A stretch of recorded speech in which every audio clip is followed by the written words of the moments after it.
my name's Croxen-John. I run an agency called AWA, and we focus on improving online sales through conversion rate optimization, so CRO. Hands up if you've heard the phrase CRO before. Okay, so about half of you.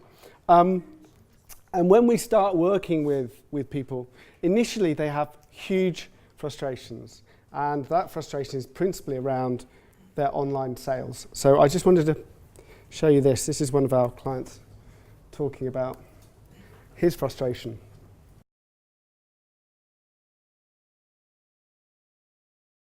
But there are other frustrations around online sales. So some of the frustrations you may be facing is that you're finding to get more qualified traffic to your website is becoming more difficult and more expensive than it once was. That you are literally drowning in web analytics reports which point to the problems but don't really give you any idea of the solutions. And when it comes to investing in new approaches or new areas of functionality for your website, you're really not sure whether that's going to make a difference. And you're bombarded with new information about what's going to help your business, and you're just really not sure. And finally, you may be aware of the immense power that split testing can bring to your site, but you really haven't had the time to start or to invest in that. So how many of you here can identify with at least one of these problems? Okay, well that means I'm in the right place. That's good. Here what we're going to talk about is a step-by-step approach that you can use in order to address a number of these particular frustrations. And if you implement this system, which I'm going to go through over the next 30 minutes, if you implement it correctly, it has many benefits. The first benefit is that you can increase your sales without spending a penny more on pay-per-click or SEO or your email marketing, because fundamentally you're making your website more efficient. The system also means you can say goodbye to 80% of your web analytics reports. You can literally put them in the bin. By implementing a few simple feedback mechanisms, it's going to tell you exactly what you need to do to optimize and improve your website sales. And finally, thirdly, when it comes to implementing new functionality, it will tell you what areas of the website really need more investment and which ones could just result in a bit of a career cock-up, shall we say. And lastly, this system I'm going to talk about is some 3 key metrics that you need to watch to focus on how you're doing it, optimizing your website. These 3 little known secrets I'm going to talk to you about it will help you to increase your sales exponentially. So, if I'm able to deliver on that, does that sound an attractive proposition to you?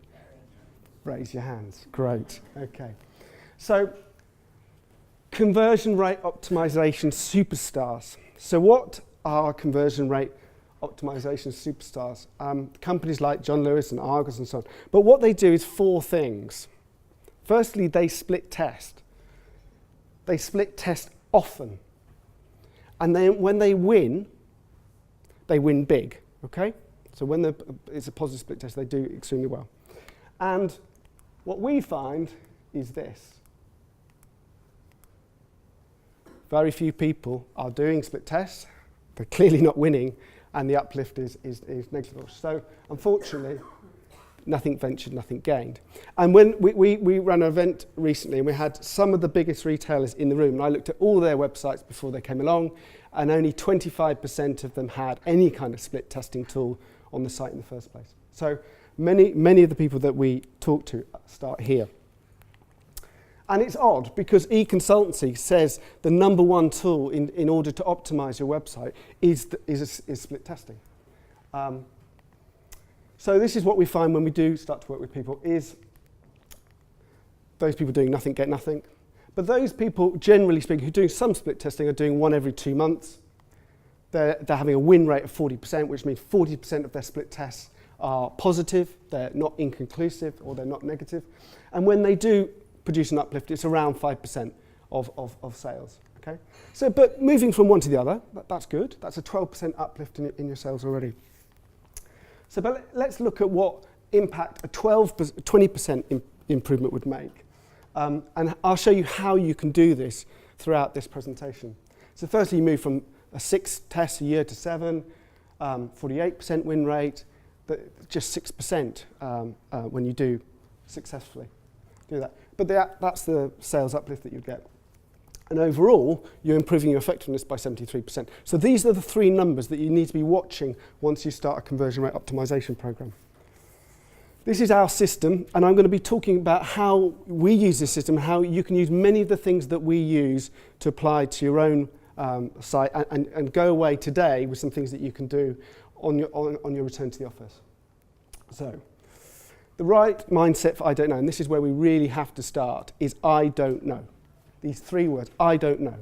And the reason why I don't know is because we're not target market of the people of the clients that we work with. Neither are their own marketing team, neither is their own boss. So when it comes to start choosing tools that we might use on the website to do some research, we start on the basis of, I don't know, you don't know, let's go and find out. So I'll give you a very good example. This is a tool called Qualaroo Mobile. Qualaroo is a survey tool, it's very useful. You can ask very insightful questions at the right point in the conversion funnel. But here what we're asking is, why do you, and this is on a mobile, why are you using this mobile website? Because all of this hype around mobile optimization is getting people really steamed up as to getting onto their mobile website and optimizing. What we found out in one particular client is that most people were using the mobile website to browse, and then they were conducting the transaction on the desktop version, okay? So if you want to optimize the mobile website for transactions, you're just barking up the wrong tree. What you should be optimizing it for is browsing, because that's what people are using. So the only way of really understanding the way in which your mobile website is used is to ask people. So this Qualaroo Mobile is a really good tool to implement and start understanding the question. So how helpful is GA, so Google Analytics, to conversion rate optimization? Well, it might be heresy to say this, but we found over time that actually Google Analytics really performs only 2 major functions, and that the rest of it could be an awful distraction for you. So one of the things that we look at is a conversion funnel. Okay? Many of you might have set up the process from the product to the basket. You'll be focusing on the checkout. But in this example, 96% of people dropped out between visiting the website and going into the shop. And this example here is 90% of people dropped out between the product and the basket bag. So where do you think we should focus our efforts? Do you think we should focus our efforts on the checkout? No. It would be a waste of time and your resources if you focus anywhere by these 2 elements. I'll give you a good example. This is Betty's. And we ran a survey on this website to say, are you aware that Betty's sell online? On this website, a survey was launched saying, are you aware that Betty's sell online? 25% of people said, no, we weren't aware. It's got prices. It's got checkout up there. So we just added this piece of text, shop online now from your bakery to your door, okay? And that got an 18% in site-wide revenue increase, okay? So focusing on the right part of the conversion journey is absolutely crucial to your efforts, okay? So in this case, we started at the top of the funnel, asking, did you know we sold online? And the reason we know that is through usability testing. I'll talk to you a bit about that in a minute. The other thing that we use Google Analytics for is something called look-to-book ratios. And this is something you can easily do. It takes probably about half a day. But what you're trying to understand is items that are getting lots of page views, but relatively speaking are not being added to basket in the same ratio. Okay. So you might say average add to basket ratio is 9%, and an average product gets 400 visits a day. This one is getting 600, and its average add to basket is 6%. So what's going on? Okay. So Google Analytics has told us the what. There's a problem here. But it doesn't tell us the why. So who's going to help us answering the why questions? Okay. Is it going to be Google Analytics? No. It's this guy. This guy is called Jason. He's a qualified visitor, which means he's on the Lyle & Scott website. He's not looking to do a PowerPoint presentation and cadging product images. He's not looking for contact details. He's not looking for a job. He's interested in buying from Lyle & Scott. Okay? So we're going to talk to him. Now, getting hold of a qualified visitor might be easy in a sort of store scenario where you can go up to somebody and say, hi, I see you're looking at these kind of jeans. Could we just talk about, whether you're interested or not? In online, it's slightly more complex, but there's a range of things that you can do to get hold of these people and start helping you understand their experience of your website. So this is a tool called Ethnio, which we're great fans of. It's very, very cheap. It's the first month is free and then it's $99. But it has 3 steps to it. Basically, it serves a pop-up, says, would you help us with your usability research? It offers an incentive. In this case, it's chocolates, but it could have been an Amazon voucher. It could be something relative. But you're basically trading their time for something. And then it offers a screener, which basically says, are you interested in the market for the products that are being sold here? Okay? So you are getting hold of the qualified visitors. And you can invite people. And we generally do between 6 and 10. We get hold of 6 and 10 people. And then what you're doing here is doing something called moderated usability testing. So we're using a package called Join Me, again, very inexpensive, and it allows you to share screens and start asking questions about why do you buy from us? Where else do you shop? What would make you buy more often? But primarily, we're asking them to go through the journey and to vocalize their thoughts about the processes that they're following. And if you want to learn a bit more about, I can't recommend this book more highly, called Remote Research. So this is the kind of thing you can do with a combination of Ethnio and remote moderated usability testing. So this is Julia, and Julia is one of Cox & Cox's qualified visitors. This is one of our clients and one of their catalogues. And Julia says these kinds of things.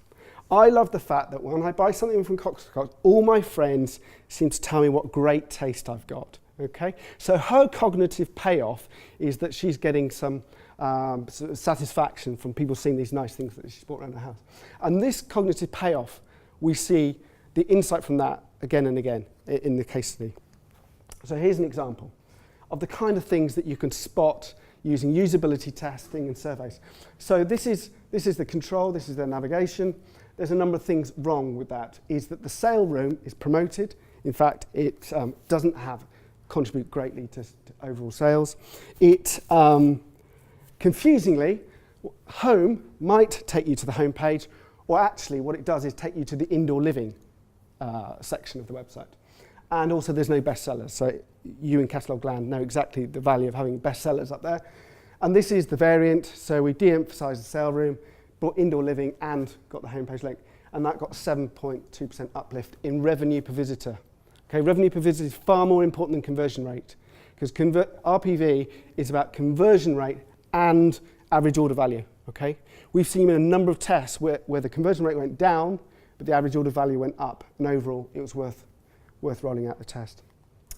Here's another thing that you absolutely have to do, and there are people in the room who've done this, so I'm really pleased, is you can put Qualaroo on the order confirmation page. Okay, so this is the page in the process where people have bought. And then you ask them this very simple question. Is there anything today that nearly stopped you from ordering?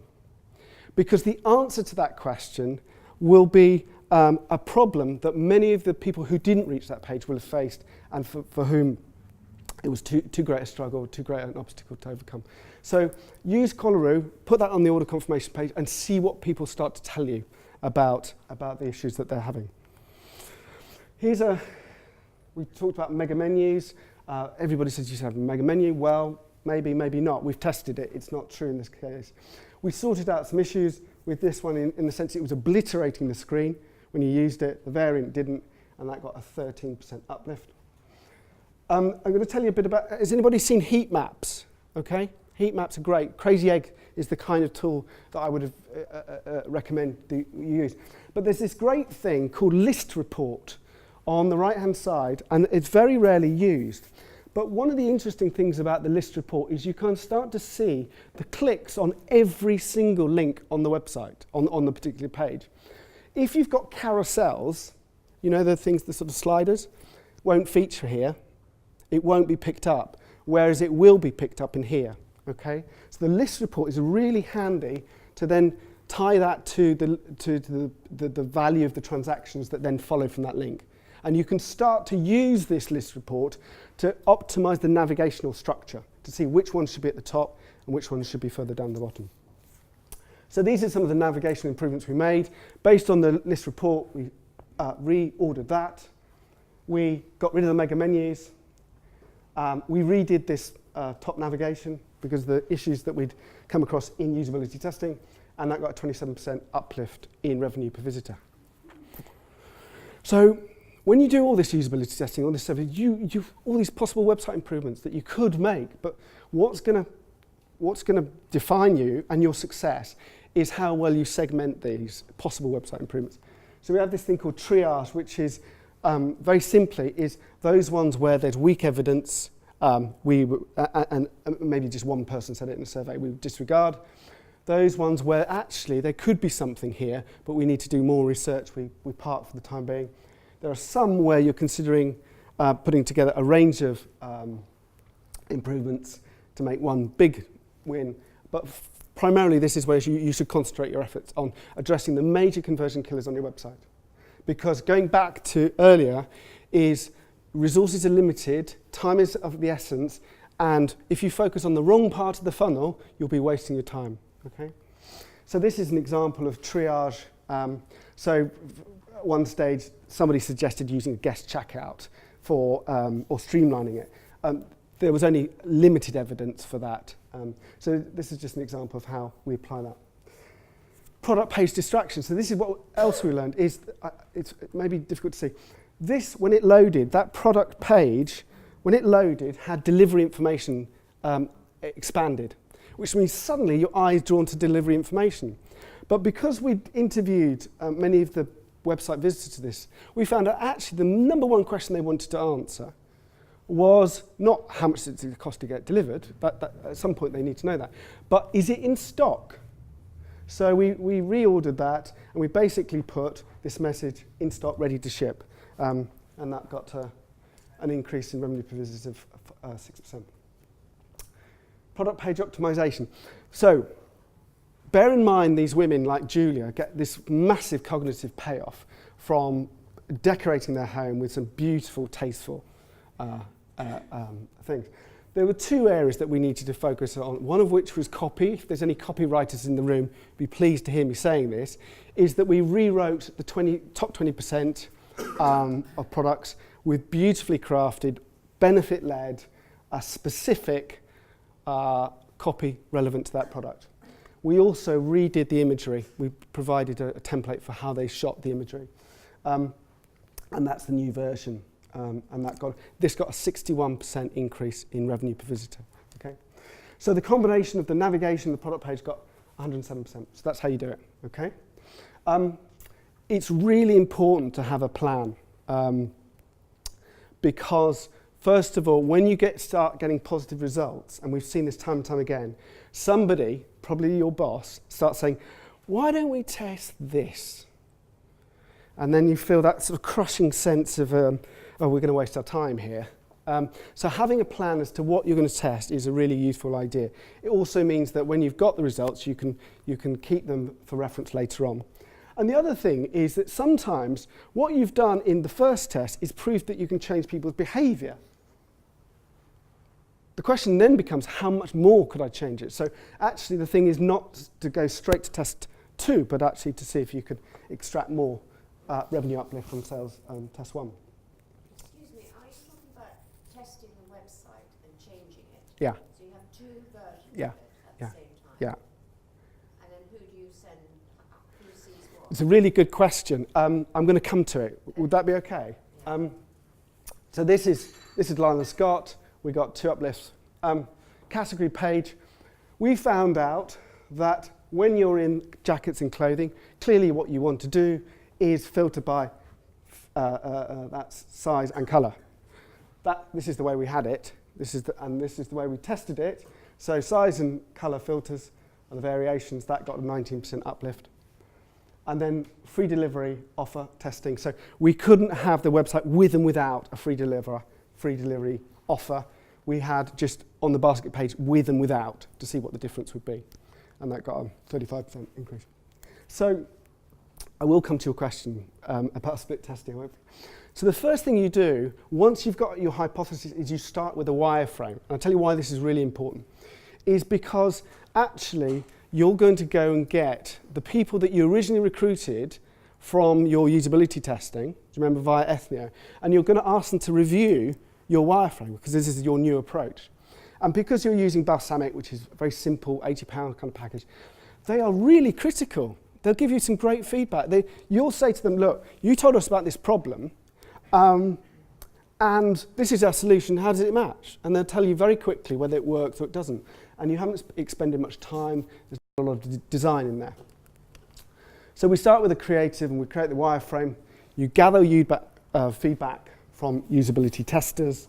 You then design the web page. This is just a JPEG, and you go back to them again. Okay, we're not talking about hundreds of people. We're talking about 3 or 4 people that you've already recruited. So this is not a massive time overhead.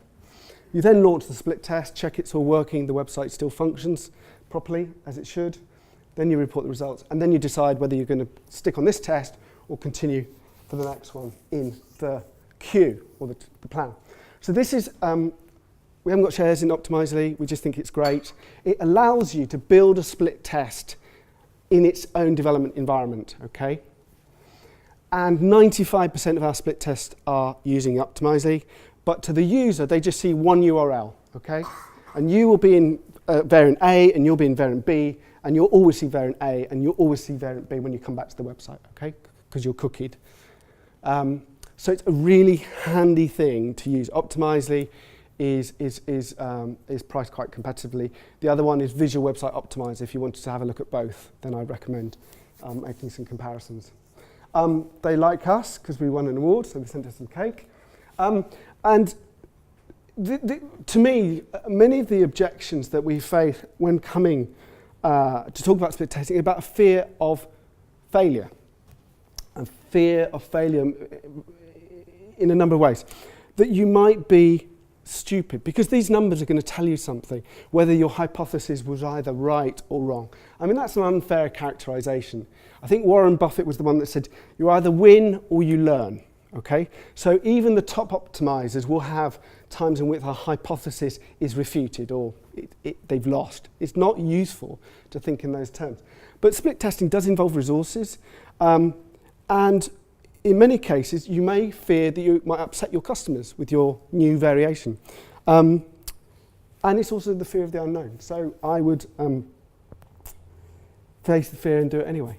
A couple of things. I mean, this is a live example where we did an optimization plan with one of our clients, and the next one in the queue was about a price guarantee.